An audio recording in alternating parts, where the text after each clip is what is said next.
You're dialed in to Byron Velvic's Fish Tales.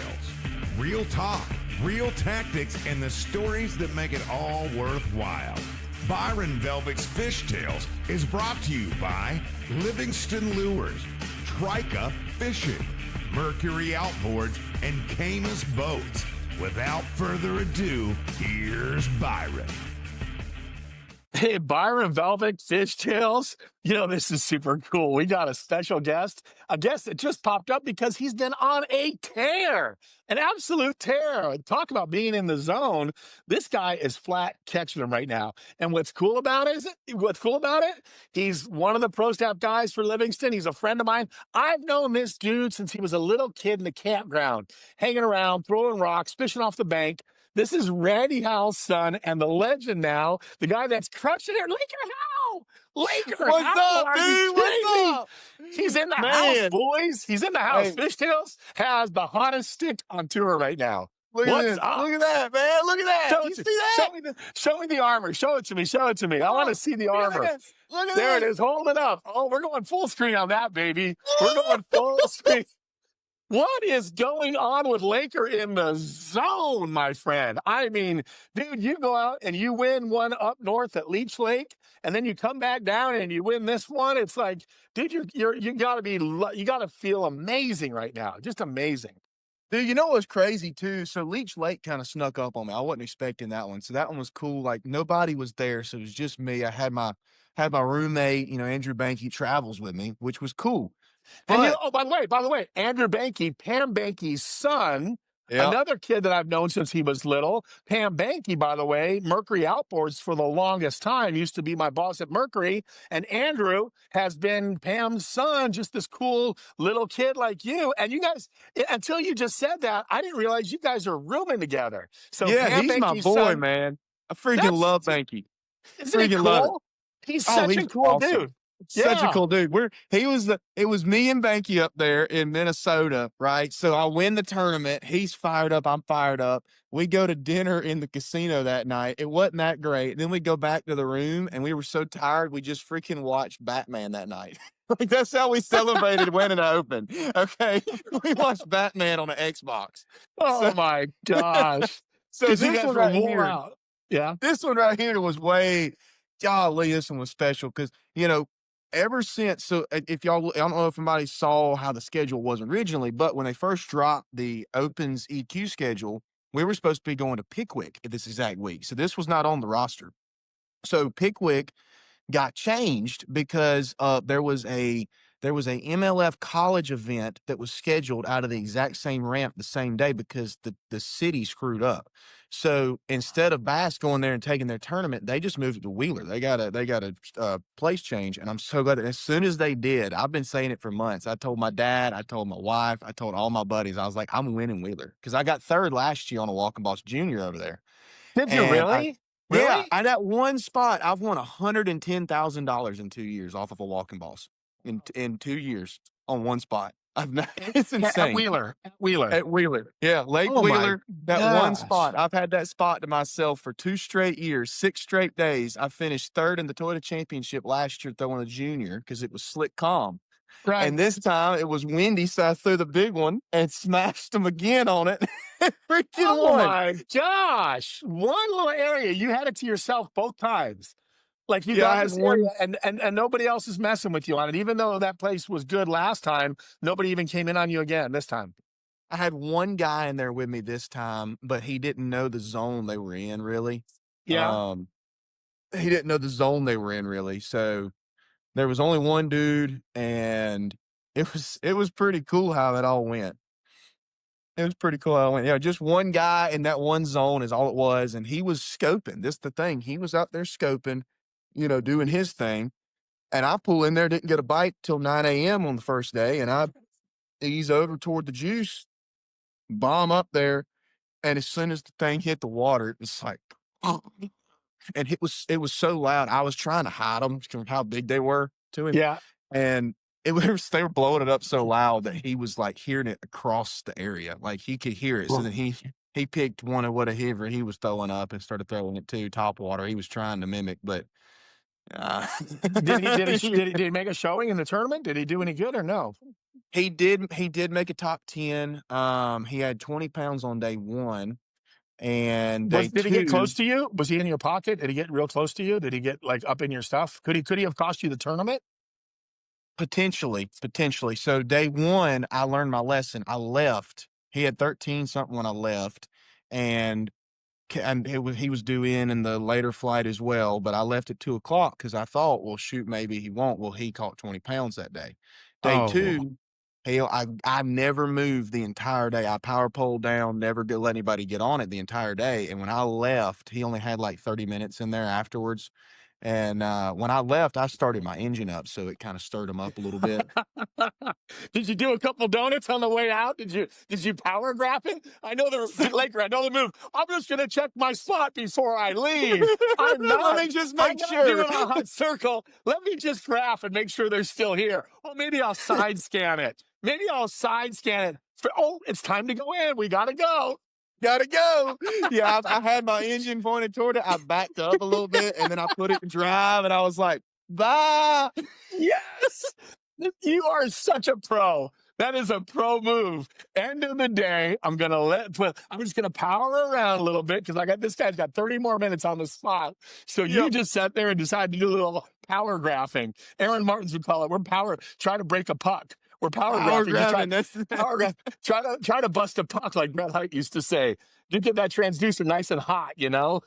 yeah. So he would go. So that guy, day 1, he had 20. Day 2, when I did that and I left, he only come in with 11 pounds. So he squeaked in the top 10. He got in on 10th place. And then the final day, really respect the guy because he gave me the area the final day. He never came anywhere near me. It was Oh, incredible. that's great. So That's awesome. yeah, final day, he That's a completely cool left it alone. move. If he Yeah, left, it was. he made the cut, but he knew it was yours to win, so he left you alone. Yeah, he came, so he never got anywhere near me. He came in the opposite side. He fished for the first hour of the morning. He left. I never saw him the rest of the day. So yeah, So it was cool. super cool guy, super cool guy. But yeah, the first 2 days, that's how that went. But second day, when I never moved, I'm just sitting there, and after after 2 o'clock, I had 4 other big bites, but I caught 25 pounds on the walking balls by Yeah. almost lunchtime. It was like 11:30 when I had 25. I'm like, what is going, it's Wheeler now, right? So I know a lot of people are thinking, well, 20, that's a big bag. Y'all, this is Lake Wheeler, Tennessee River. The fish Mhm. are just starting to feed up from the summer. They're all real skinny. I caught a 6-pounder that should have been a 7. I mean, they're like, oh, you should have seen that Wow. one. You should have Hey, seen it. hey, He come up. I was Golly. watching some video of you working it. Did you pause it at all, or were they just hitting it as it was rolling and moving? I mean, was it like they hit it on the fast cadence, or was there ever a time where you were stopping it and they were blowing it up, or how'd that work out? So the cadence was really specific. So like at first they were so many there that you had to work it kind of faster because it didn't matter how you worked it really because they were just coming up and just smoking it. Day 2 they got a little weirder, so you had to work it slower. So the wind was blowing. Cool thing about the walking ball says I've actually got it, the one that I caught him on right here. Look at that hook crash, baby. Look at that. Oh my Yeah, goodness. put the glasses on, Byron. Put the Put the glasses glasses on. on. Let me Look at see the the hook hook rash rash. showing it. Oh, that thing has been put to use, baby. Look at This the thing was marks on it. brand new before the tournament. Hey, did you change the hooks out? Let me see something. Are you double split ring and change the hooks out on that? Is that 2 split No, rings or? so yeah, I put these sticky hooks on it that roll in a little bit, Yeah, yeah, and then I left the number 2 on the back that comes. So yep, number 2 saved me a lot. Number 2 right. saved me a lot.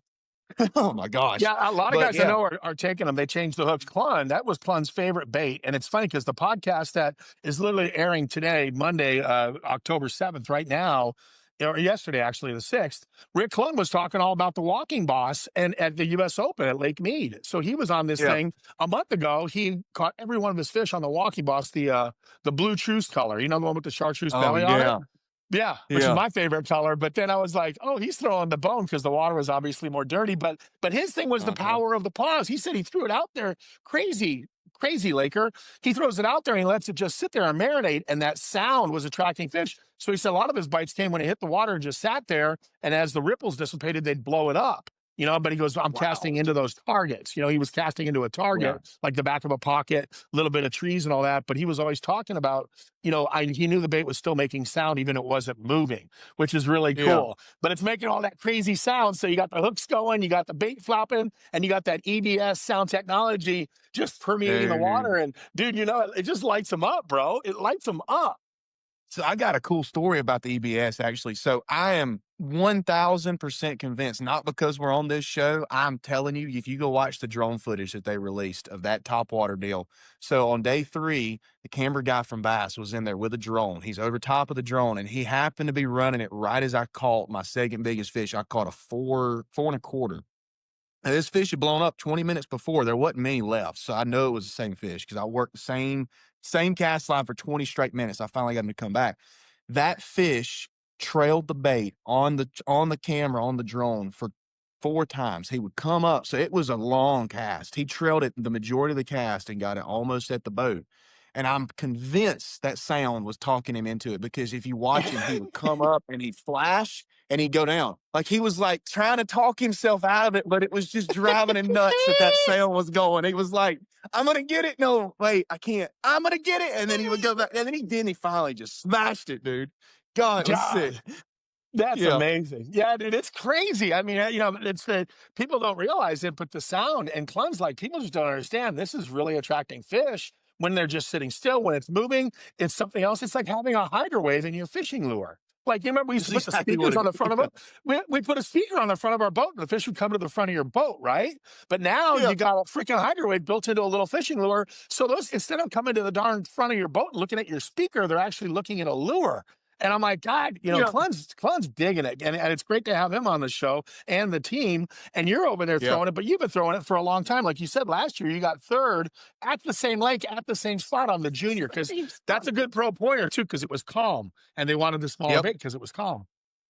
They were eating little bait fish last time. This time they were chasing gizzards and the wind was blowing. So the gizzards were about the same size as the big walking balls. So once I saw that, I started bombing that up there and it was just lights out. I mean, it's crazy. It's crazy. But now I will say on day 3, I had to work it a whole lot slower because the sound needed to really talk them into it. If you watch my casts, I would bomb it out there, right? But each one of my casts would take roughly 4 to 5 minutes to get in. Yeah. So, I mean, I'm sitting there just working the heck out of it. I'm making so that bait's really cool how it's weighted too, because you can make it cut a 90-degree angle every single time you hit it. So if you slackline it just right, you can make it walk side to side in one spot, and that really calls them up. Plus the sound going on inside of it. I mean, it's just total package. We've had Total a lot. package. We've had a lot of guys say that walking boss is the easiest walking bait to work. Like it is an easy walking bait to work. And everybody said the cool thing about it, to your point, I mean, that thing really is an easy walk. It's not like some of the other walking baits, and I won't bash them, but a lot of those commercial walking baits, you really got to put something in it to get a good little cadence going. This thing, a flick of a rod, it's like boom, boom, boom. I mean, it's a really easy walking bait to work. And that's what a lot of guys have reported, both on the junior and the big one. It's just, dude, I'm so happy Yeah. for you. Hey, what was so special about the spot? Like, what is the spot within the spot? What's the pattern within the pattern? What makes that place so good where you're sitting? Well, it's cooked now, so I'll just go ahead and spill it because I had so many guys follow me out of blast off that morning. Oh, They were all it's like the watching. So corner, Byron's corner at Clear Lake. It's over, baby. it's gone. That spot's done. Right now, as we're talking, there's about 30 freaking walking bosses flying over it. You're in your garage, and right now, I promise you, that place has been walking boss to death the last 48 hours. But what They've made been it so fighting. good? No, there's gonna be fist fights over it, dude. So No, that no, you place. know what, Larry? So There's a boat out front, and they give you a number, so it's your turn to go in there and fish it. We got Laker Howell's spot on the river, and you go over there, you get your number, and then you wait, and they call your number, boat number 62. You can come in and fish Laker's spot now. Make sure you got a walking boss. Okay, go right over there. And so that's your spot now. power pull down, 20-minute limit. What made it so good, Laker? Explain it to me, man. Now that it's cooked. So the first year, so the whole reason this spot, grass or no grass. So first year that I fished it, right? I went there because what it is on the river, the way the current runs, it's a narrower area on the river. It's only 2 miles from the main ramp right there, Indicator. So, I mean, it's very community. A lot of people know about it. But Most people fish the mouth of it because the mouth is 3 different chutes. They're all deep chutes that come into this little island area. So the back zone where I'm at is it's about a 10-mile area that's like it's pretty much the wild game reserve, so you can't hunt back there. So it's like a really, really big wild game area. So in that zone, there's a big bar that runs the whole length of it, and there's little chutes where the current comes in and they flow out. So it comes in way up, it'll flow out at the bottom, and it'll flow back in. So it just kind of makes this little seam all the way through there.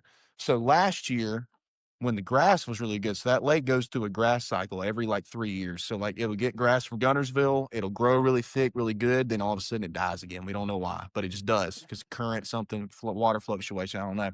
Last year, it was a total grass bite. So I had 2 bays that I could fish last year, but that one was the main one. I caught 99% of my fish out of there. I caught 1 6-pounder out of the other one.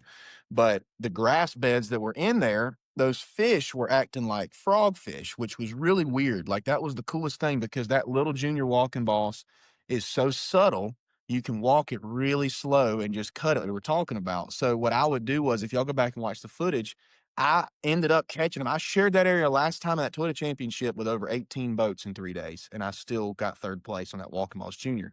So you had to power pole down and fish it so slow. So if you saw one eat a minnow when that water was really slick, you could sit there and just work him like a frogfish. You could throw 20 casts at him. I never would move. I'd sit there until I made him bite.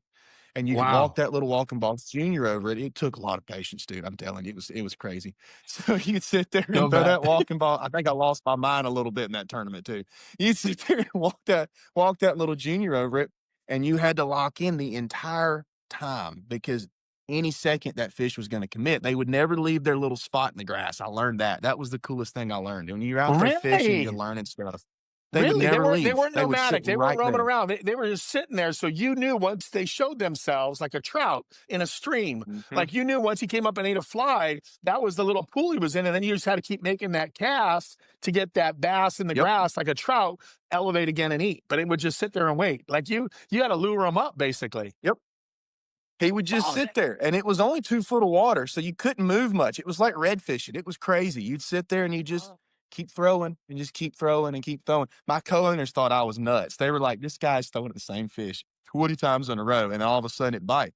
I caught a 6-pounder both days of the first 2 days doing that, where I'd see one. The big ones wouldn't even like blow it up. They would just kind of slurp it down. Like it would just come yeah, up and it'd be like a little one. And then you'd hook yeah. it. I told my partner on day 1, I was like, I caught a 2-pounder.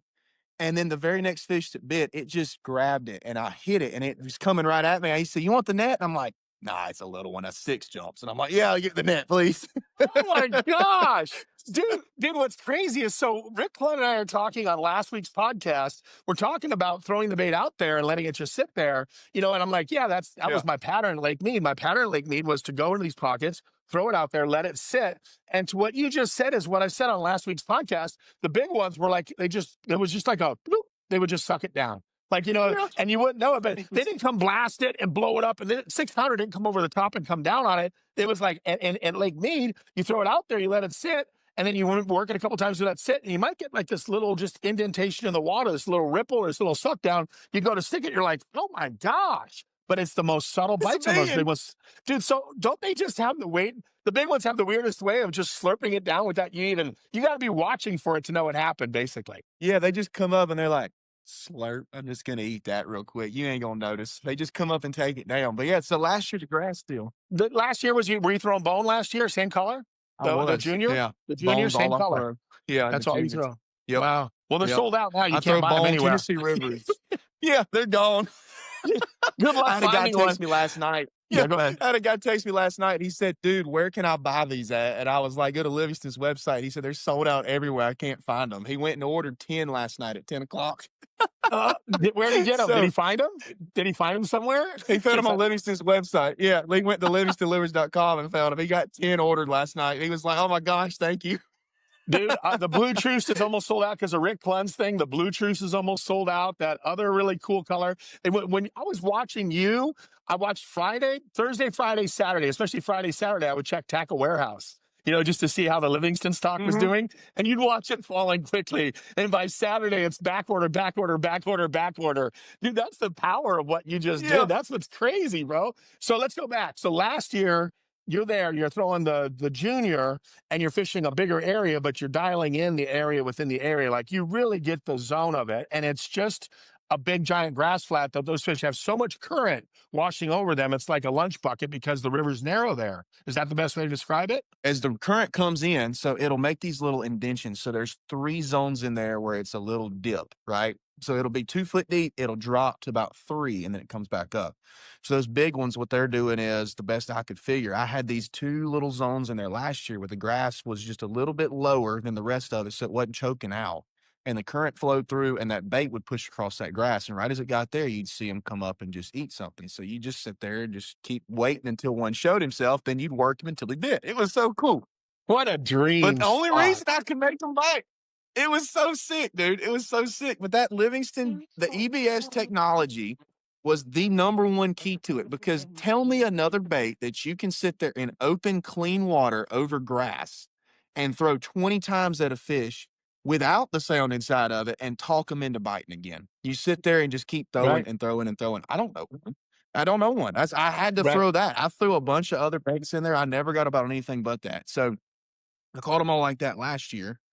So last year, though, the water was a lot lower. So the bar that I caught them on this time was completely out of the water. So what I got to notice was, when I would work around the place, there was one little dip in the end of the bar before it come back up again that I could get my boat through when the water was super low. But this time the water is higher, so the whole bar is under the water. So when I went in there this time, I fished around and I was like, wait a minute, I remember that bar, because 9 a.m. I didn't have a bite by 9 a.m. in there. I was like, oh crap, this ain't good. So I'm out there zooming around. That guy's out there scoping, doing his thing. And, I'm just firing around, and I get right there to that dip. I'm about to leave, and I fire up there at the dip. It lands, and I start just working well, and a 4.9 just hammers it. And I catch it. And I was like, maybe they're here. That was a good one. And I fire right back up there, and it was like fighting over it. Dude, I caught one. So I'm getting into the boat. I had 5. I had 17 pounds in 10 minutes.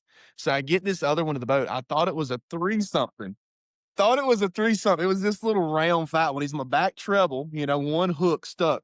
And I see one bigger than him tailing him like hot, trying to take the bait out of his mouth. So I'm figure eighting this 4-pounder around the boat, trying to get this other one to eat it. And I'm feeling him bump it and bump it and bump it. And then when he gave up, I boat flipped it. When I weighed him, I'm like, that was a 4. I shouldn't have done that with him. And you're using him to try to get the other one. Oh my gosh, what a hot area. Yeah. Dude, you knew. I mean, I got to ask, the tournament's going on. You knew you were going there for the tournament. Did you even go there and practice? Or you just said, I'm showing up for day 1 and I'm not going to even touch it? Like, you didn't even I'm guessing you didn't even go there and practice. In practice, I went there day 1 because I did not know the grass was dead. There's no grass in the lake now. I went there day 1. I eased in there. I told myself, I get a bite in here, I'm not getting another bite the rest of practice. I'm not going to touch it again. I fired in there, and in 5 casts, I caught a 2-pounder. That was all I caught in there, and I left. And you go, that's it. I'm out. I caught 65 pounds. Dude, Yeah. it's so much like they call it Byron's Corner at Clear Lake, but I might go there and practice for 1 cast or 2 casts and just to look at the lay of the land, Yeah. But it's like, I know I'm starting there. I know I'm ending there. If I'm at Clear Lake, I'll start every morning at the corner, and I'm going to end at the corner. And I may pop in there or drive by it. I'll see boats off all in there. But it's like, you got a spot where I won 2, BASS elite events in the same corner at Clear Lake like you. It's like, I'll go there and just kind of pop through it, look at it, maybe throw 1 swim bait. I don't even need to get bit, because where else am I going to start in this lake? You start where your glory is. You end where your glory is, Exactly. until after the first day, the fish tell you otherwise. Now, after the first day, you're like, okay, my shit sucks. I'm done. I'm going on now. It takes a tournament day for me not to believe in that spot anymore. You know what I'm saying? Practice is irrelevant, because even if you don't get bit, you can't stop thinking. 2 elites out of 1 corner? 2 elites, both elites. You won 2 elites out of 1 corner? No, the first one was when I set the record. Oh when my I had gosh, that's 83.5 out of a corner at Clear Lake. Is back in 2000 or 2, whatever it was. I had the trophies back here somewhere. But the first time was when I Yeah. had 83.5 on a swim bait in that, and I beat Skeet Reese by 10 pounds. Skeet got second in that tournament. And that was the beginning of swim baits, back in 2000, 2001, actually. And so you probably weren't born yet. What year were you born? Oh, What 01. year? So you were born in 01? The year you were born, I was born in 01. So then I go back there, dude. And to your point, it's like 10 years later, 2010, I go back to that spot and the same spot, same stuff, throwing a swim bait again. I won the elite tournament in the same spot. I was set the BASS record that held for all those years. Same corner that, dude, I keep saying on my podcast, I'm going to take my daughter there. Skeet Reese is having a big invitational event there. A big bass tournament. I'm taking my daughter next year because when I die, all my ashes spread there, dude. Like that's Byron's corner. That's so special that's where you want your ashes spread at the end of everything because everybody jokes about it. I get texts from my friends, dude, they're biting in Byron's corner. I'm at Clear Lake today. I'm fishing Byron's corner. You're like, now we got Lakers Shoal. Basically you got Lakers Shoal, dude. You got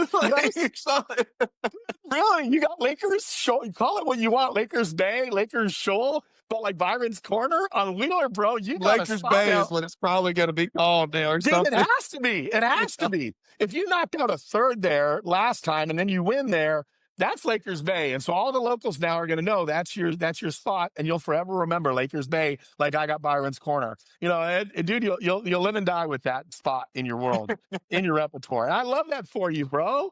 I love it. So, dude, let's get into this. That's so cool, isn't it? And I won't ever get to fish it again.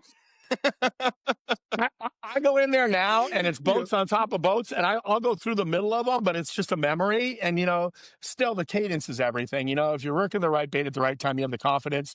Guys will come and go, but I've learned that I can still catch them in there because you just got to hunker down and ignore all the boat traffic and still fish it. But to your point, it's a very, very crowded spot on Clear Lake now where it used to be left alone completely. Yeah. But getting back to this bite that you were on, so I know Jake I'm hoping we can use the video footage. Jake sent me that drone shot of that fish because Jake was your camera guy. Gosh. Dude, is he the juice? Jake's the coolest, right? You had the best camera guy. Dude, Jake is awesome, bro. Jake is so awesome. And he's got like a slip screen of you working the bait and the drone. You've seen it on Instagram, right? It's crazy because what you're talking about, that fish is tracking. I've watched it so much. Is that cool to see your fish up and down?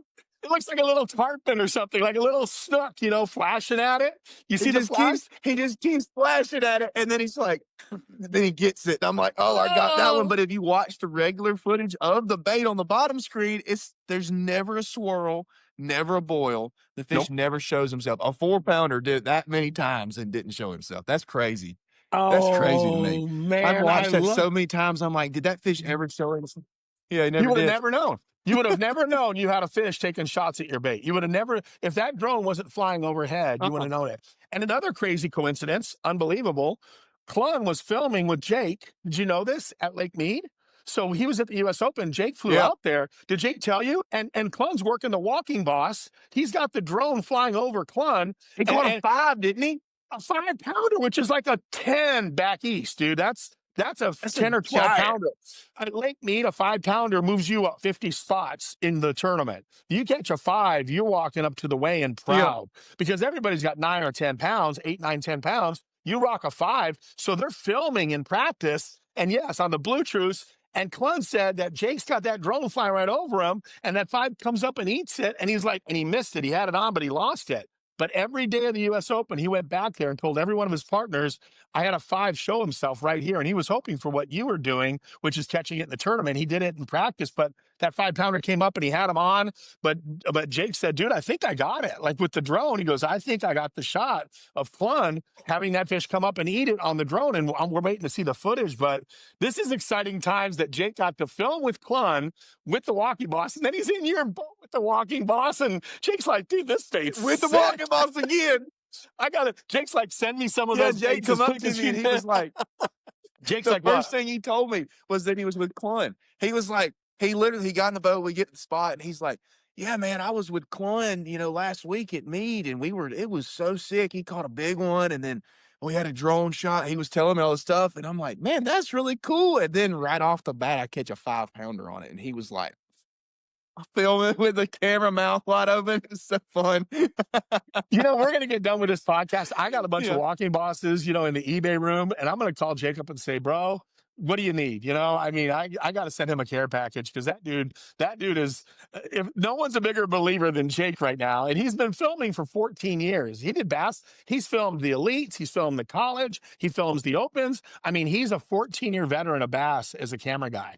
So Dom, I mean, I got to get him some Wow. Livingston baits. Yeah. He's got a huge resume with being a camera guy for BASS. So you had the right guy, but yeah, is that the first time you've worked with Jake? That's the first time I've had Jake, and he got out there, and that's the thing is you can tell the ones that are seasoned versus the ones that aren't because he was so locked in watching that topwater bait perfect, zoomed in, even way out there in the cast and staying on it. And that was something that was really, really special was they gave me Jake because they knew he was going to be the best one to be out there filming that thing as it's walking, getting those topwater blow ups. Cause like that first big one, it wasn't far from the boat. So that was already a hard shot to get, without making it too zoomed in. And dude, when that fish smashed it, I mean, it was like in your grill on the camera. It scares me. I've watched it like 10 times. It scares me every time. I'm like, oh, get it. Oh man. But yeah. Yeah, that's awesome. So dude, Yeah. I remember one year I was on tour and I made 3 top 12s in a row, the final cut 3 tournaments in a row. And everybody starts saying you're in the zone. And it's just that Yeah.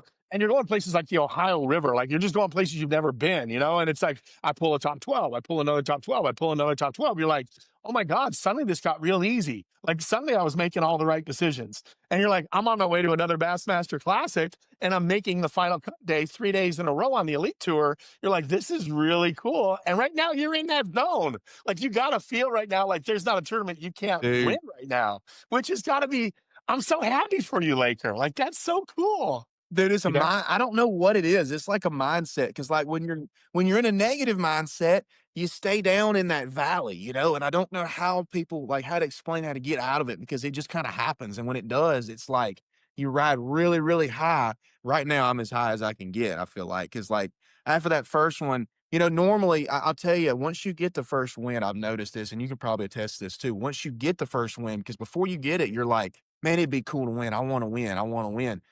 After you win the first one, you're like, I'm gonna win. These guys are going down. I'm about to win. It's gonna happen. Like Right. I'm going for blood. I'm gonna win today. You know what I mean? Isn't it cool? I was talking to Rick about this. I think it was Rick or maybe, no, it might have been the skeet. We did a skeet show. And dude, the fun thing is, I remember as a kid, and you'll remember this, when you're fishing these tournaments, you're having fun, you're practicing, you're going out, you're getting on fish, you're catching fish, you're doing good. And then at the end, it's almost like a secondary thought. They give you this big check and you got all this money. And you're like, oh my God, I just got paid for this. Like the I got paid for this, and all of a sudden there's a lot more money in my bank account because, dude, you want to win because you want to win because you want to be good on the water because you want to have a good tournament. So it's all working, and you're trying, and then all of a sudden when you win and they give you a 6-figure check or these checks like this thing behind me, you're like, I just got paid. Oh my God, Monday morning you wake up and your bank account looks a lot better, and you're like, it's almost like an afterthought. You know what I'm saying? It's like that part of it didn't even come into the equation. You just had a great run. You won the tournament. Your friends are all fiving you. And then you go to the bank and say, oh, here's a big giant check. Just put this in my account. I don't need to worry about money for a while. That's so cool. Like you're on cloud 9 because dude, when they call the head of the bank and they're like, when they call a different teller over and like, do we have to put a hold on this? That makes you feel really good. It's like, yeah, you do. Come on. Because this ain't no 32nd place check. This ain't no $1,200 check. This ain't just a little bass check with a few digits on it and 1 comma. No, baby, this one might need a hold. So, dude, what was your first This victory? is a big one. This one's got to be held for 9 days. Dude, how did your career start? I want to hear this. I don't know about your whole career, so I want to know how. Obviously, you grew up with a famous father. So, what was it like growing up with Randy Howell as your dad? Let's get to the start of this. Yeah. I remember you at the campground. I'm not going to fill in the story for you, but I was around you, and of course, Pam Banky's son, Andrew. When you guys were just these kids that love fishing, and you were young kids. But tell me about life growing up as Randy Howell's son. I got to hear about this. Yeah. So really starting out, it was kind of like so this is funny. He's always going to be like, no, I didn't. He really did. So when I was just starting out, you know how hard this business is getting into fishing. So I was ate up with it because my brother wasn't. So me and him are pretty different. You know, I love him to death. He's more like he's at Bama right now he's in a frat, you know, he's gonna be a lawyer. So Oakley's always been that way. But I've always been so obsessed with fishing, you know, just because I love it. Like ever since I've been little, I've been fishing with dad, and it's just I'm eat up with it. Every fish I catch. It's like the first one I've ever caught. So starting out, dad was like encouraging me not to do it. Like I had to really beg and plead. I was so tall growing up. I was 13 years old. I was 6 foot tall, right? Before I ever got into high school. So Right. I'm 6'5" now, but as that being that young, you know, the rule in the family was you had to play a sport, some kind of course mine was basketball. So I was pretty good at basketball. You know, I played that for like 9 years. And then when I got to freshman year of high school, I was homeschooled, right? So they passed the Tebow bill in Alabama, which means that homeschool kids can play on team sports at schools. So before that, I couldn't. So I couldn't get on a fishing team. You know, I wanted to really bad. So my freshman year of high school, I didn't get to fish. I was like dying. We moved to Guntersville. We're on this lake. I'm fishing every day. He turned me loose on a boat out there somehow. I don't know how he ever trusted me with that. I destroyed that boat. But so we finally, sorry, Dad. So we finally get to the point where they pass the Tebow bill and I get to fish the high school stuff, right? So when I got into that, that was cool because he finally got to be my boat captain, right? So he got to drive the boat. He couldn't really help me. You know, it was against the rules. He couldn't really help me. In practice, he could fish with us a little bit, but like he never, even though a lot of the boat captains would like teach their kids and they take them to stuff and they do this, they do that. He taught me a lot, but he would teach me in a way to where I would understand it. It's like teach a man to fish, he'll eat for a lifetime. He didn't want to take me to the fish and show me how to catch them and then pull up there in the tournament and be like, okay, catch them. We're going to do good. He would kind of make me make the decisions because I had a really cool little partner. You know, his name's Jansen. So first year, I didn't really do that great, you know, because I'm just starting out. I ain't got a really clue what I'm doing. Second year, we go out and it was just a magical year. I mean, it was crazy. We made the national championship. We went High to I school? actually This is fished this my is this. very first event as Yeah. high school, all high school. So sophomore year is my first year of fishing. I sucked. Junior year, I go out with my partner, you know, and we go and we freaking just kill it that year. We never won a tournament. We never won a tournament, but we killed it that year. We went out, we made it to the national championship. We almost won AOY, almost. And that's really hard in Alabama because there's 300 boats every tournament in Alabama. I mean, it's stupid. The high school fishing in the state is incredible. So the first year that we did that we did really good, it was incredible. We went to Kentucky Lake. That lake was not good at the time, you know. It's still coming Mhm. back a little bit, but it was right as it had just plummeted, so it was like dog trash. You know, you come in with 3 bass for like 8 pounds and you're in Yeah. like 27th place. We were like, "Yes, we got 3. We didn't suck today." You know? Oh man. So the 3rd year of fishing on that, you know, high school deal, I was like, I want to fish some of the Bassmaster Open high school things, right? So they had 6 high school opens across the country. So they go to like Hartwell, they go to like Chickamauga, one of them went to Florida, and then they had 2 out west and 1 up north. So I fished 3 of them that year. I fished the one at Hartwell. My partner had to go to Disney World. He was in band as well, so he had to go to Disney World for that. So I had to solo fish it. It was a bed fishing event. And the very first one I ever really got to fish by myself was my senior year and didn't have a partner. And I got there and I finished 6th place in the open by myself Wow. bed fishing without a partner. And everybody else had a partner. So at that moment, I was like, well, crap, that boosts your confidence as a kid. You know, you're like, man, I can kind of do this a little bit. You know, I might be able to. So that year, I was 16 years old as a senior, and then I turned 17. So I graduated early. So 16 years old, I did that. So I had this confidence, and I'd been out here on Guntersville, you know, fishing the mats, fishing the grass. But when I was fishing every single day in the summer, every day by myself, I'd be out there 16-hour days because I'd be up at daylight, I'd be off the water at dark. And I was obsessed with catching grass mat fish, you know, because summer is Guntersville. I wanted to learn that because I was 16. I just wanted to learn something. So I'm out there doing that. And there was a 2-day BFL super tournament coming up. And I didn't have no money. You know, I ain't had no money at all. I was broke as a joke. I couldn't even put gas in my truck. I had a little truck, that I could drive around a little bit, but I kept the boat in the dock because I didn't have no money for gas. So I was in the boat and my mom called me and she was like, it was like 3 days before the tournament. She was like, "Hey, you still catching them?" And I was like, "I mean, yeah, I had like 19 pounds today. It was pretty fun. I had 1.6." She said, "Do you want to fish that today? You ought to fish it." And I was like, "I don't have no money, Mom." And she was like, "I'll pay for it. You just see what happens." It's like, okay. Love it. Very first solo event that I got to fish, 2-day event, crazy. And I go out there by myself. So I had a co-angler in that one. I'm 16 years old in this boat. I don't know what the heck I'm doing with driving. I mean, I scared this guy to death, scared him to death. So we run 40 minutes up the lake to my stuff. First day, I whacked them because I was just throwing my frog like I've been doing every single day. It was like same fish all the time. Whacked them. I'm doing pretty. I'm in top 10 after the first day. So I'm like, well, shoot, I don't know what I can do tomorrow. We'll see. Second day guy, he was an older fella. I feel bad to this day because it was rough that day going up there. I beat that guy to like his knees. I beat him up so bad going up there. I still feel bad because I didn't know how to drive a boat. So I mean, he's getting soaked the whole time we're running. Every way we'd hit, he'd go, "Oh, oh," he would just like get beat up, dude. So we get up there, I catch him again, we come back, and the funniest thing was we get off the boat, my dad walks up to this guy, and he goes, "Man, that boat ride's good, don't it?" And the guy looked at him, and he said, "No, no, it don't."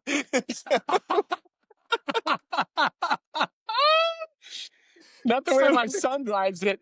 Not the way the way my son drives it. No boat runs good, is what the old man said. Not the way your son. Not the way your son drives this boat. It don't run good at all. he was like, "No." He was so mad. So that dude leaves. I go weigh my fish in, and I didn't really understand what it meant to do good in a tournament right at that point. I was still kind of getting into it. And I finished 7th place in my very first 2-day event I ever fished at 16 years old. And I thought, man, I'm on top of the world. I made $962. I still got the check framed inside. I made $962. Dude, I was rich. You couldn't tell me squat. I had made money fishing. Oh my gosh. So, so dad's like encouraging me, and then I get closer to college and college comes around. And after that, we went on in the rest of my season for senior year. And we finished 5th at the state championship at Eufaula, and we won AOI. We blew AOI out. I mean, we won it by a lot. So that was my first real year of doing good. I finally got in that role, where you kind of get into it. So I thought, well, shoot, I'm going to try this. I'm going to do it. Well, then I go to college. Well, college, I got signed on at Bryan College in Tennessee. They wanted me to come be on the fishing team, all that kind of stuff. Well, I get there, and the more I'm talking to the guys, the more I really didn't like being there. Nothing against the school or anybody there. I just didn't like it. I was like, this just ain't for me. I really didn't feel like it was because college fishing, in my mind, I was like, well, crap, I'm going to use 4 years fishing for a school. I'm not going to get to keep anything I win.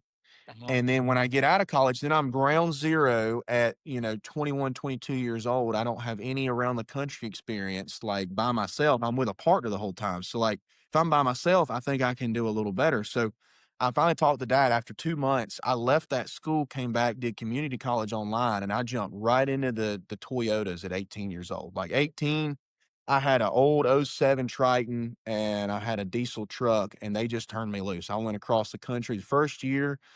Dude, very first year, I fished one division of Toyotas. They paid for the very first one, and my dad told me, he was like, "Look, I'm going to pay for this one. Is it you follow Alabama in the summer ledge fishing?" I was fishing ledges and brush piles where I'd done really good in the high school stuff. So I had confidence going into it. So they paid for the very first one. That's the last tournament they ever paid for. And he told me, he said, "If you want to do this for a living, you got to either learn how to make checks at the tournaments, or you got to get sponsors. You got to figure it out."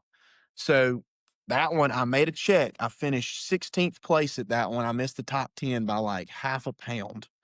And I made a check, and I used that check for the next one, made a check at that one. And then going in the final one at Neely Henry, the nerves got to me because it was my first year doing good. And dude, I mean, I woke up before the tournament because like I'm wanting to make, because like 3 events back then, in the Toyotas, you qualify for the pro circuit on MLF or FLW, whatever it was. And boy, I wanted to make that so bad I couldn't stand it. So we go to Neely Henry. Neely Henry's where I grew up fishing before we moved up here to Gunnersville. So I'm thinking I'm going to do good. 10 pounds a day is all it took to make the top 10. I needed 10 pounds.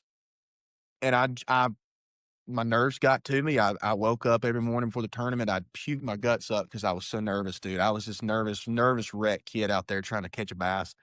And I completely blew it. I lost 2 big ones both days. The first 2 days, I had 6 pounds a day, and I missed the top 5 in points to go to the pro tour by like 10 No. points.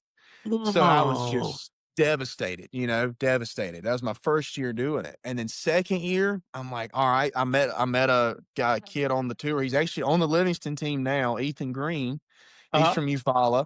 So I met him at Eufaula in high school, and now we've become best friends, roommates. I mean, we've traveled all over the place. He's on MLF still now, so he don't fish bass with me anymore. So it's kind of, we don't see each other as much anymore. But first year, we both signed up for 9 events across the country. We did the Northern Division, the Plains Division, and the Central Division and the Southern Division. So Southern went to like Florida, Central was like Bama, Tennessee, Northern was like pretty much all New York.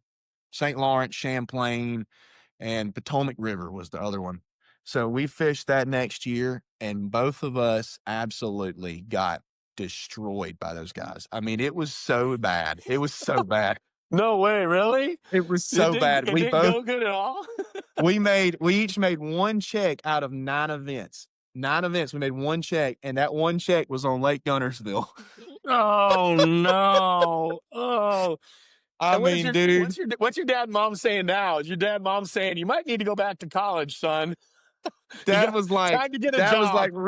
He was like real nicely like, it's all right, man. You can't focus on that. But I mean, if you want to do something else, this is what I was telling you about how bad it is out here. And so that year, oh my gosh, it was so bad. And I'm not talking about like, when I say missed a check in the other 8 events, I'm not talking about like we just missed checks. We were like, it was bad. I was in like the hundreds every event. It was so bad. Oh my gosh. Got my teeth kicked in the first year I ever fished. So second year, that was the first full year of going across the country. I was 18. I was about to turn 19 that year. So first year across the country was that way. Second year was right after that. I was 19. And that year, I actually started doing good. The very first event of the year was Okeechobee, and I come out with that one with an 11th place finish. I missed the top 10 by like 2 ounces. I mean, it was so close. So that one got me started, and then I think I made 7 out of 9 checks that year. So I fished 9 events that year and made 7 checks. I'm thinking, crap, I might can do this. I'm not sucking anymore. And then the third year, fished 15 events across the country. So I was like, I fished all the plains, northern, southerns, and centrals. I'm just going everywhere I can, spending every dime I got, just trying to get better. Because I felt like, well, shoot, if I'm only spending $1,700 right now, entry fees on a pro tour are way higher. So you might as well just suck now if you're going to. So I just really learned by fire. I went all around the country just learning by, process of elimination pretty much. And that year I did really good as well. I didn't win anything, big, but I had a couple top 10s finally and started being able to kind of get around the tournament scene.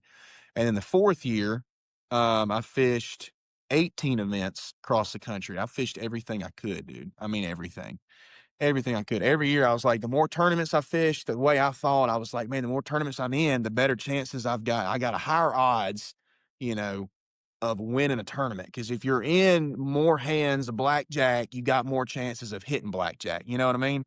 Right. So I just fished everything I possibly could, everything I could. And then fifth year, this is my 6th year, really going across the country. Last year, I fished 21 events across the country. That was my first year of the Opens, and I almost won Santee last year. I finished second place. I had 80 pounds in 3 days on Santee Cooper. Wow. 80 pounds in an ounce. And I lost to Kyle Austin, who absolutely, I mean, he whacked him. He guides there. That sucker deserved it. He had 83 pounds in 3 days. Just smoked him. Smoked him. The reason he got me was he had a 31-pound day. I had a 28 and a half day. So that was the deficit right there. Yeah. You That know, was the you know, deficit right there. Scott Martin was on our show and he said something which I'm hearing his voice in my head now. We had Scott Martin on. He was talking about how you guys, it's not just being on the water, it's tournaments. You guys got to fish tournaments. Nowadays, young guys have so many more tournaments they can fish that they get more trial by fire. Exactly what you said. You are fishing so many tournaments. Back when we were doing it, Bassmaster had like 6 or 8 or 10 tour events. When your dad was doing it, we had a small amount of events. You're going out fishing 15, 18, 20 events, and it's time on the water in tournaments. It's not practice days. It's not just going out fishing. Those are okay, but an angler like yourself, a young angler, you guys are getting exposed to making decisions all the time, under the gun, time to event, and it's the amount of tournaments you're fishing that's making you so good. But what do you think was the difference from that first year where you only made one check at Gunnersville to the second year where you made 7 checks? Can you point to any one thing that changed between those 2 years? Yeah, there was one thing that changed. I was so mad at myself in that first year. So I didn't count these as tournaments because I really wasn't trying to do this. So my second year doing it, I went out and there was a division of BFLs, right? So BFLs are $200 to enter. It's a single day event. I fished a full division of BFLs that year. I did make the All American the second year. So, I mean, that was pretty cool, but I wasn't trying to. So, second year, and I'm not joking when I say this, I signed up for an entire division of BFLs across Alabama and Tennessee. And I went to each one of them and showed up tournament day without a single ounce of practice, didn't do any research, nothing. I just showed up and I wanted to make myself make decisions in the tournament on the Wow. go and basically find them in a tournament high pressure situation. That's what I did for an entire season of BFLs. So I did those with the Toyotas. So Toyotas, that's why I did so much better on the Toyotas because I slowed down on practicing quite as much because I got in a role of learning how to get on fish quicker because I got in those BFLs and I just made myself do it. I was like, it's $200. I'm going to show up at the tournament and just fish. And that year, somehow or another, doing that, because, in practice, the way I saw it was in practice, everybody wins practice. You know what I mean? They go Yep. out, they're like, man, I'm on them because you're fishing with an open mind. You're not locked Right. in on one thing and going, man, I'm going to catch them on a jig in this stretch and then this stretch and this stretch. That always kills me. I can't do that. My buddies all make fun of me. I'm not kidding. I don't really practice much. I get out there about 10 a.m. I go to breakfast every single practice day, no matter what the tournament is. I get up, I go eat breakfast. I get out there at 10 a.m. I practice till about 5. I get off. So I just, and that's because of that. I got in them BFLs and I fished them with no practice. I got in them and I did decent. I made a check in about half of them. I made the All-American. I made the regional to go down to Florida. And then I fished that one I did practice for when I got down there because the regional was a big one. I wanted to do good at that one. We were at what lake was that? That was the St. Johns River. And I fished St. Johns River when I was 18 and I finished 6th place. I got the last berth into the it was a 3-day event. I got the last berth into the All-American. I got to go out to Lake Hamilton in Arkansas that year and fish the All-American. So man, that was so cool. But yeah, that's how I kind of learned by fire was like you're saying, you got to learn how to fish tournaments because anybody that's a really good fisherman can go out in a normal fishing day, no pressure situation and just have fun and catch fish. You always catch fish if you're just having fun.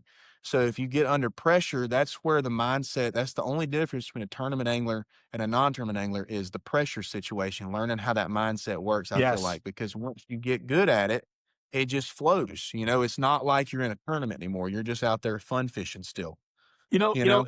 That's so true. And I learned that exactly what you learned too is that I was making my best decisions in tournaments. My worst practices were turning into my best tournaments so many times because I had nothing to go back to. I had nothing to do. I had eliminated water, but so many of my Bassmaster Elite event tournaments that I remember having great events at and top 10 finishes and making cuts were like, I'm finding them during the day of the tournament. And it's cool because your co-angler, your observer, your partner is like, dude, I'm watching you figure this out. And they get excited because you guys are calling the shots together. You're talking together. Like the beginning of the day is horrible. And then it's like, wait a minute, I think this, oh yeah, that'll work. Oh my gosh. And they get so fired up because they're like, dude, this is coming together. And they can call the shot with you.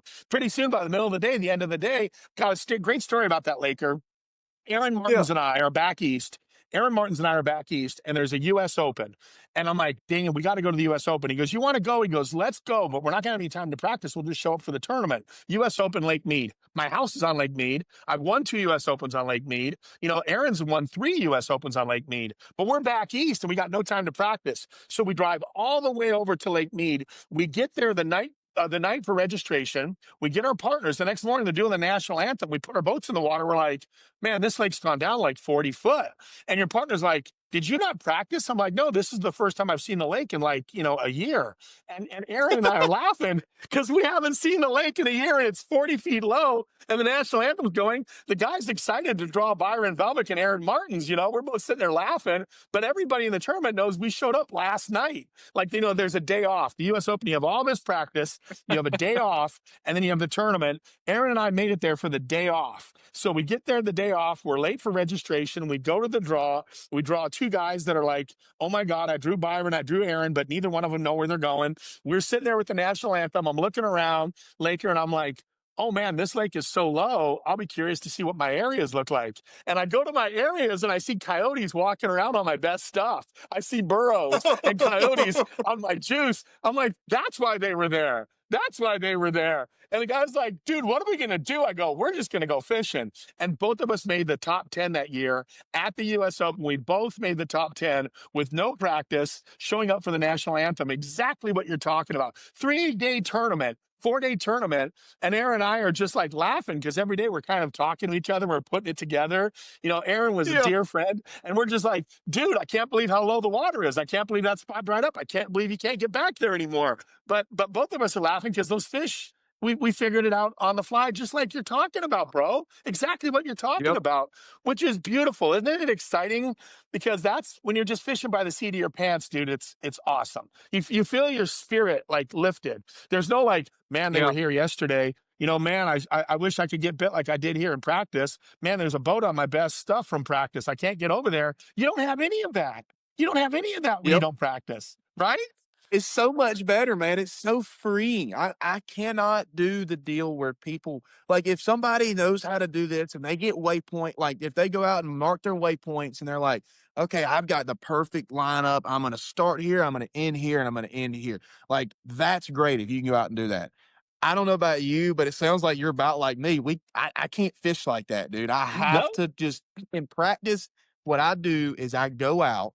It drives my roommates crazy because they get out there at daylight, they get off at dark. I get out there at 10 a.m.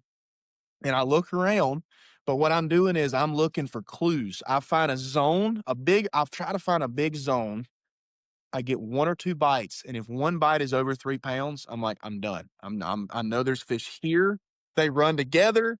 I'm done. I'm going to come in here and I'll pick it apart in the tournament. I'm not going to mark anything. I want to just figure it out in the tournament. So I just show up. And I'm like, my partners will be like, did you have any bites in here? I was like, yeah, I had 1. And then a big one will just smash something. You're like, yeah, see, they're here. I love it, man, dude. I've always, even when I was hosting the FLWs, so many of the young guys, I would talk to them when I was hosting FLW, the FLW Cup, and I was watching these kids. I'd be on the water analyst, I'd be in the studio, and I'm vibing with the guys that are like, dude, I'm just going fishing. Like, I'm going down banks, never practiced here, never been here before, don't know what I'm doing. But you're talking to them, they're like, and they're fishing in that pure moment of the moment within that day, and they don't have any worries about everything that's happened before that because they don't have anything. They're just going down banks, to your point, looking for clues. They're fishing what's in front of them and nothing else, dude. They're not saying, I need to run to the other spot. I hope there's not a boat on it. I got a 2 o'clock spot I need to get back to. I should have started there this morning, but I didn't start there. Maybe I should have started there. I wish I had. They were there in practice. I wonder who's on it. All that stuff is not in their head, bro. All that stuff's not in your head. You're just like, if it's in front of you, I'm going to fish it. And that's all I got to say. Yeah, because bass go by their own little timeline. I think that a lot of fishermen try to make bass way smarter than they are. They just do what they want to do. You know, at the end of the day, if you find shallow fish, especially on day 1 of practice, right? If you're like, oh my gosh, I'm going to win, dude. I've got them dialed. They're stacked in this bay in a grass bed. So they might stay. They might. But they also might not. They might see a bait ball come through and go, oh, crap, let's go get that. They might move a mile. You know what I mean? Right. So you can't you can't count your chickens before they hatch in practice because you don't know what they're going to do. Bass move daily, and that's what I love about this sport. And to your point, I mean, if you pull into a pocket and underwater, there's a giant school of bass that just happen to be coming into this pocket, and you shut your boat down, and that bass, that giant school of bass that are on shad are following shad, and you pull in, all happening underwater, and you roll in there and you get ready for a tournament, you make a couple casts, and a couple of them bite, you're like, I got a pocket, dude. I got a pocket. But an hour later, those fish have swam through that pocket, and they're a half mile down the lake. You're sitting there all night long calling your friends and family saying, dude, I think I'm going to win, dude. I hit a pocket and I got 2 5s and 2 casts. You know, it's like I got this crankbait that freaking worked or whatever, Livingston. But you throw your fucking square bill up there, your howler, and all of a sudden these fish roll through and ate it, but then they're gone down the bank, bro. And you're over there going, They're man, gone. gone, never to be seen again. That spot was gone. It was only good for the moment your boat was in there, and you timed it right. But you are thinking you're going to win the tournament, and you're ready to fight for that spot, and you're mad if another boat is in that spot. All the while having no idea that school of fish came and went in a blink of an eye. It's crazy, Exactly. right? And that's Calling, calling somebody in practice and doing that is the kiss of death. Because I did that my entire first year when I went to 9 events and made only 1 check at Gunnersville. That was the kiss of death. I'd get there, I'd do exactly that. I'd have me a runaway points. I'd be like, man, I found them, man. I found them. You know, hey, Dad, I'm going to win this one. I've got them dialed. 103rd. 103rd. I wouldn't catch a fish hardly. So yeah, that's the whole thing. You got to fish the moment. So anybody wanting to get into this, you got to get on the water, fish more tournaments, because time on the water is great, but if you're not in tournaments, that's the whole thing. A tournament angler has a way different mindset, because if you gotta learn how to fish free. Because if you watch, like, just for an example, one more example just on the topic. Somebody that fishes really, really free in a tournament is Jacob Wheeler. It's insane. That's why he does so good. I feel like he's got a system now. I think it's way more in depth than what I'm doing, obviously, because I ain't won nearly anything he has. He's won like 20 events, I think. Stupid. But anyway, if you watch him, that's somebody I love watching a lot, is him, because he fishes so free in a day that he's never tied down to one thing. Like if they're off of his deal, he changes in 5 minutes. He knows when to change. And when he changes, he just rolls with it. And then he always lands on them. Some way or another, he always lands on them. And that's really cool to me, because that's hard to do so consistently, but he's got a system to where he knows when to leave and when not to. And that's the biggest difference in somebody that fishes tournaments and doesn't. I room with So Skeet. Skeet Murray and I room together, and Skeet's the same way. Skeet in his heyday was the same way. And I would be blown away because I'd see Skeet up in an arm, and I'm like, dude, I never saw you here before. He goes, I've never been here before. Like, we'd be up in an arm or an area on the water, and it'd be the second or third day of the tournament, and he'd come blowing through. I go, man, I haven't seen you here all week. And he goes, I haven't been here all week. But I'm like, and this is the second, third day of the tournament. He's just going. And I'm like, holy cow, Skeet didn't practice this area. I found a key area. I'm living in an area. I'm catching fish in the area. Third day of the tournament, Skeet comes blowing by and he's fishing the area. We shoot the shit. I'm like, Skeet, you know, and he goes, I'm just looking. I'm still looking. I'm having fun. I'm out here fishing. And we're rooming together. But I'm like, this dude is fishing like Wheeler, like you're talking about. They're fishing in the moment. And it's the natural ability just to make changes in the moment. And the brilliance of it, to your point, is that if this isn't working, I'm doing this. If this isn't working, I'm doing that. Like the change, you know, it doesn't take very long. And great story to your point. Back when Aaron and I used to practice together, Aaron would try to help me. Well, dude, he changed so fast, you couldn't even keep up with his changes. Like I meet him in the morning. I'm like, I haven't got bit yet. He goes, oh, dude. Aaron's like, dude, they're eating worms with like 30-second weight on it, like a 30-second ounce weight. I go, what? He goes, yeah, they're spotted bass. You got to make them dizzy. They want it falling, spiraling, going down. I go, you're trying to make the spotted bass dizzy? And he goes, it's got to be a peg 30-second weight. I go, I don't even have any 30-second, 130-second, 330-second weights. So he rigged me up. We're trying to work together, Laker. He rigged me up. Yeah. And then for the next 3 hours, I'd be out there fly lining a 330-second robo worm, trying to get it to go down to make the spotted bass, you know, dizzy. And I'm like, what is Aaron doing? How is this not working? And at noon, Laker, I see him at noon. I'm like, dude, I've been throwing that worm for the last 3 hours. I mean, what? And he goes, oh, no, after I saw you, they changed. They went to the jig. No, they stopped eating that. Right after I saw you, that bite ended. And I'm like, What are you talking about? Like, you had 7 fish before 9 o'clock on a 3:30-second worm, and you're telling me I see you at 9:30 and suddenly they went to a jig? He goes, "Yeah, dude, they went to a jig right after I saw you." And I'm like, "I'm not changing that fast." You know what I'm saying? Like, it's like making He those just picks changes. stuff up and tries it. Yeah. Like, Wheeler, you just, you know what? I feel like throwing this. And it's right. There's a Yeah, I'm gonna brilliance throw there. this. Oh, it's like, oh, I just caught a 5 on Topwater. Let me pick up a swim bait. They're gonna bite that too. You know what I mean? Exactly. Like, Like, that doesn't fit in your head. I just caught a 5. I'm throwing that swim in for the next 4 hours, bro. I'm not going to put it down. And yeah, after 2 more casts, they pick up a jig or they throw a Carolina rig out there. Why did you just put down that freaking Topwater and throw a Carolina rig? So I hear you, bro. exactly. Oh my God. Hey, listen, I know I'm taking up a Exactly. lot of your time. I gotta look at this. Hold on. Oh yeah, dude. We're like, I've burned up so much of your time. I have a segment. I want you to think about it. It's a cool part of the show. It's the end of the show. It's I got a Uh, cool intro to it. You'll see it with Jim Bitter losing the Bassmaster Classic fish that cost him the Bassmaster Classic when Brian Kirchhoff won. It's called The One That Got Away. oh, And the thing that and it could be a fish, it could be a tournament. It kind of sounds like it was Neely Henry. That was a good one. That may have been the one that got away. But for Laker Howell, at your young age, what is the one that got away? It could be a sponsor. It could be a contract of any kind. It could be a fish. It could be a tournament. But Laker Howell, my question to you, the one that got away. The memory still haunts him. He lost by 2 ounces.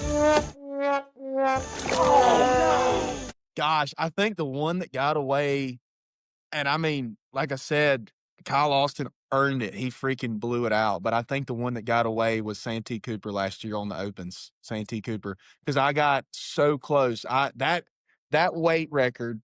The reason I think that I had the area to myself on day 1 and day 2 I didn't. And the guy that came in there day 2 with me, he caught 25 pounds. I had 28 and a half. And one of the fish he caught was like a 8 something. He caught a giant.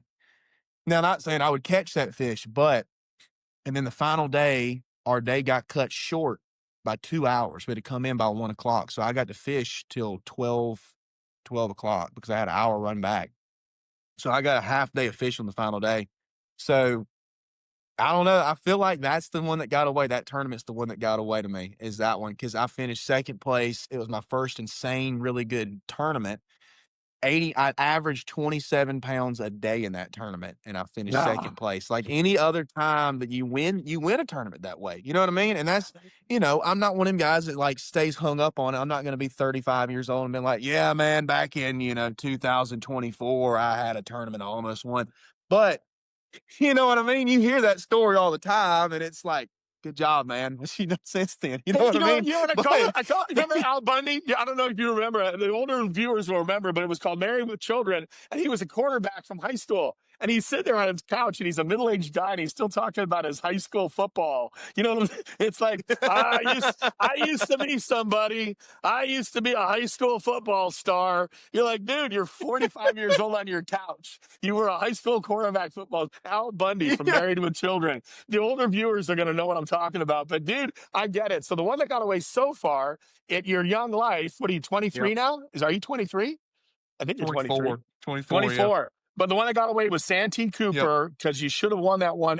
Maybe if you would have had that area to yourself, you would have probably won it on day 2. Maybe in a longer day, the final day. Yeah, the longer down the final day probably would have helped. We had a really, really bad storm coming in. So it was the right call. Like, I about died coming in. It was bad.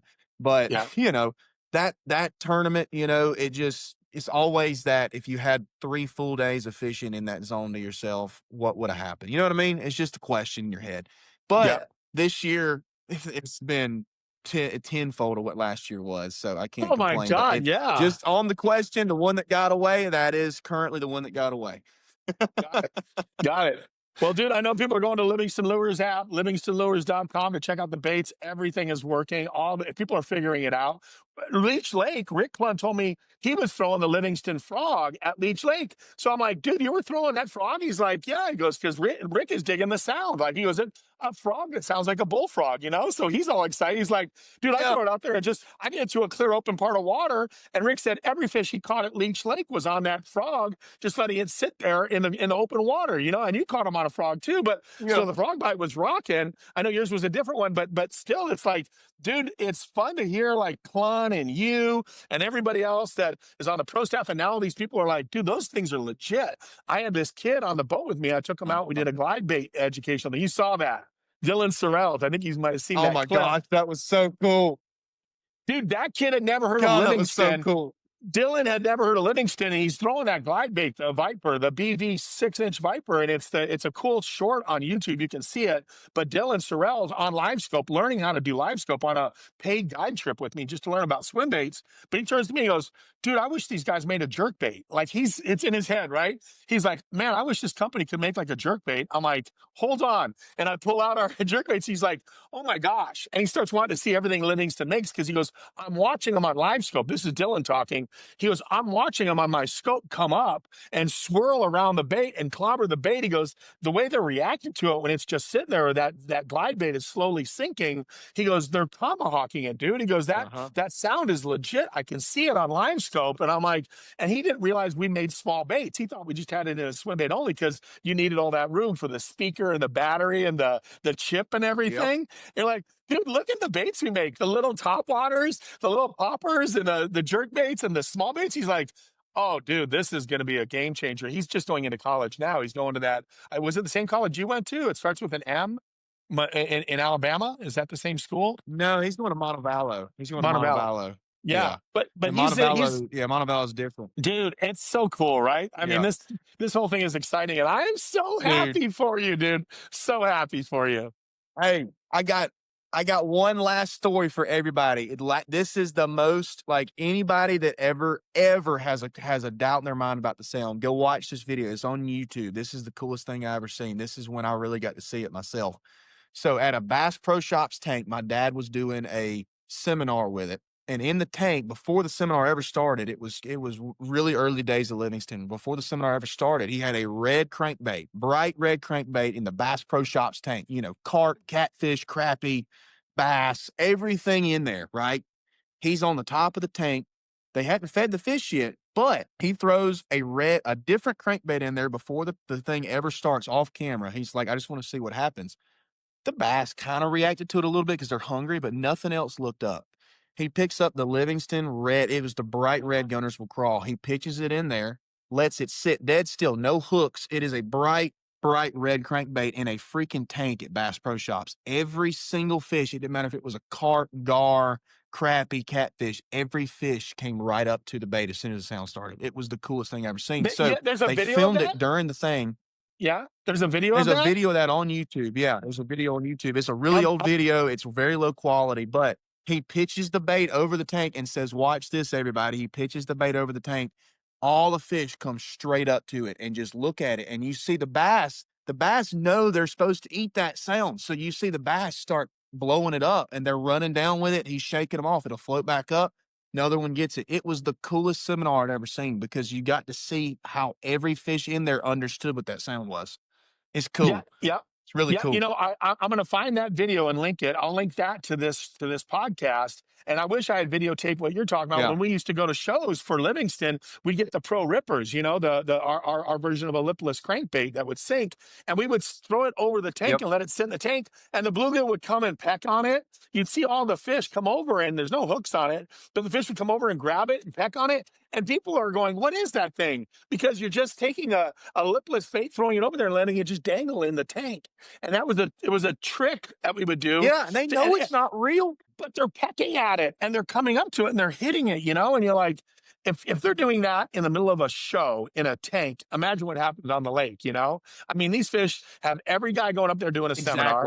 They see every bait going by. And then you throw a Livingston out there with no hooks on it. And you're like, hey, I don't even need to move it, guys. Like, everything else needs to be moving to make sound. I don't need to move it. I'm just going to dangle it here. And you're going to watch all these fish swim over and eat it like your dad did. But I had no idea that video existed. Like, I'm going to find that video or have Randy send it to me so we can incorporate it in the show because we never stupid us. We never videotaped it, but we blew away every audience at every show with our little, like, magic trick, you know? It was like a Livingston lure magic trick.